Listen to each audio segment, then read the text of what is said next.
India Australia முதல் 4வது டெஸ்ட்டில் ஒரு மிகப்பெரிய கான்ட்ரவர்சி வெடிச்சிருக்கு. அண்டு அதாவது நமக்கு ஒரு மிகப்பெரிய பாதகமாக தாங்க அமைஞ்சிருக்கு, சாதகமாக அமையவில்லை என்று தான் சொல்லணும். ஏன்னா மெல்போர்னை பொறுத்தவரை 4வது டெஸ்ட் வந்துட்டு முதல் டே கம்ப்ளீட் ஆயிருக்கு. ஆஸ்திரேலியா 306 ரன் ஸ்கோர் பண்ணியிருக்காங்க. ஓகே, பட் இன்னும் 4 விக்கெட் அவங்களுக்கு இருக்குது. ஸ்ட்ரைக்கில் ஸ்டீவ் ஸ்மித் இருக்காரு. அவர் இருக்கிறவரை ஒரு 400 ரன் போகும்னு வைங்களேன்.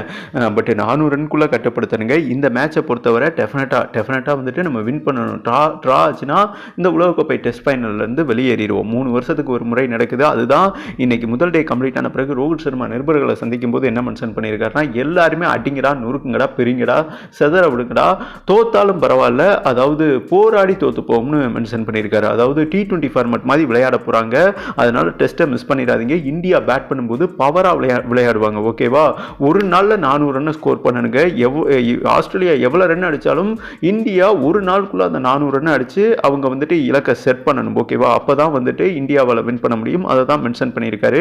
இது குட் நியூஸ்னு வைங்களா. அதனால தான் ரோஹித் சர்மா தொடக்க வீரர் இறங்க போறாரு. பேட்டிங் ஆர்டர் கஜம்ஜான் மாறப்போகுதுன்னு சொல்லியிருக்காருங்க. எங்கே யார் இறங்குவாங்கன்னே சொல்ல முடியாது. எங்களுக்கு தேவை ஜெயிக்கன்னு சொல்லியிருக்காரு.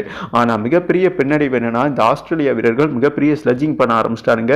இவனுங்க ஓரளவுக்கு ஸ்கோரை செட் பண்ணிட்டானுங்க. அதாவது 300 ரன்னுக்கு மேலே போயிருச்சுனாலே அட்வான்டேஜ் தான். செகண்ட் பேட் பண்ணுற அணிக்கு வந்துட்டு மிகப்பெரிய கிரிட்டிக்கல்.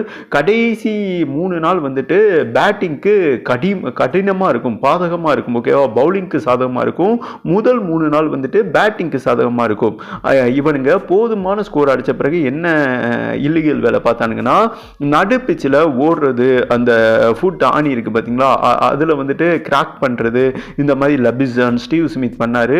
இதை ரோஹித் சர்மா கடுமையாக வன்மையாக கண்டிச்சாருங்க. ஏன்டா என்னடா இந்த பொழப்பு பொழைக்கிறதுக்கு பிச்சை எடுக்கலாம்னு சொல்லிட்டு நடுவர்கிட்ட கம்ப்ளைண்ட் பண்ணார். அண்ட் லபிசான என்னங்க சொல்கிறது, ஹிந்தியில் பீஃப் வார்த்தையிலே திட்டாருன்னு வைங்களேன்.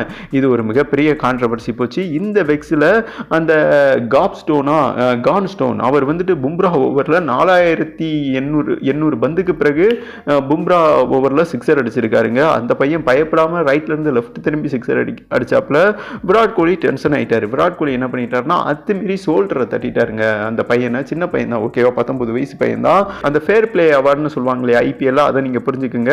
அதே மாதிரி டெஸ்ட்லையுமே ஃபேர் பிளே இருக்குங்க. இத்தனை பாயிண்டை மீறியாச்சுன்னா அவரால் அந்த டெஸ்ட் தொடர முடியாது. பட் இந்த நிலையில் இவர் வந்துட்டு அந்த ஃபேர் பிளே பாயிண்டை வந்துட்டு மீறி இருக்காராமா. ஓகேவா, அதிகமாக ஸ்லெட்ஜிங் பண்ணியிருக்காரு இந்த டெஸ்ட் சீரீஸ். வேணுக்குன்னே வம்பழுத்து இருக்காராமா. இந்த நிலையில் அதாவது விராட் கோலியால் இனி வர 4 நாட்கள் விளையாட முடியாது என்றும் ஒரு அதிர்ச்சியான செய்தி வந்திருக்குங்க. இது ஒட்டுமொத்த இந்திய அணிக்கே மிகப்பெரிய பின்னடைவு. அப்போனா 10 பேட்ஸ்மேன் தான் விளையாட முடியும், விராட் கோலி விளையாட முடியாத சூழல் ஏற்பட்டிருக்கு என்றும் ஒரு அதிர்ச்சியான செய்தி வந்திருக்கு. பட் 10 வீரர்களை நம்பி தான் இந்தியா வந்துட்டு இந்த டெஸ்ட்டை வின் பண்ணி உலகக்கோப்பை டெஸ்ட் ஃபைனல் போகிறாங்களா இல்லை வெளியே போகிறாங்களா, அது ஒரு மிகப்பெரிய கிளைமேக்ஸ் ட்விஸ்ட் என்றே சொல்லாங்க. பட் நீங்கள் என்ன நினைக்கிறீங்க? அதாவது விராட் கோலி வெளியே போகிற சூழல் ஏற்பட்டிருக்கு. இந்த சூழலில் இவனுங்க நல்ல ஸ்கோர் அடித்தோன்னே பிச்சை டேமேஜ் பண்ண ஆரம்பிச்சிருக்காருங்க. இந்த கிரிட்டிக்கலை தாண்டி இந்த தடைகளை உடைச்சி எறிஞ்சு இந்தியா இந்த டெஸ்ட்டை வின் பண்ண முடியுமா? அதனால தான் சொல்லியிருக்காரு, வந்தாமல போனா மசுரு, அதிரடியாக விளையாட போகிறோம், வெயிட்டிங்கில் இருங்க ரசிகர்கள் என்று ரோஹித் சர்மா மென்ஷன் பண்ணியிருக்காருங்க.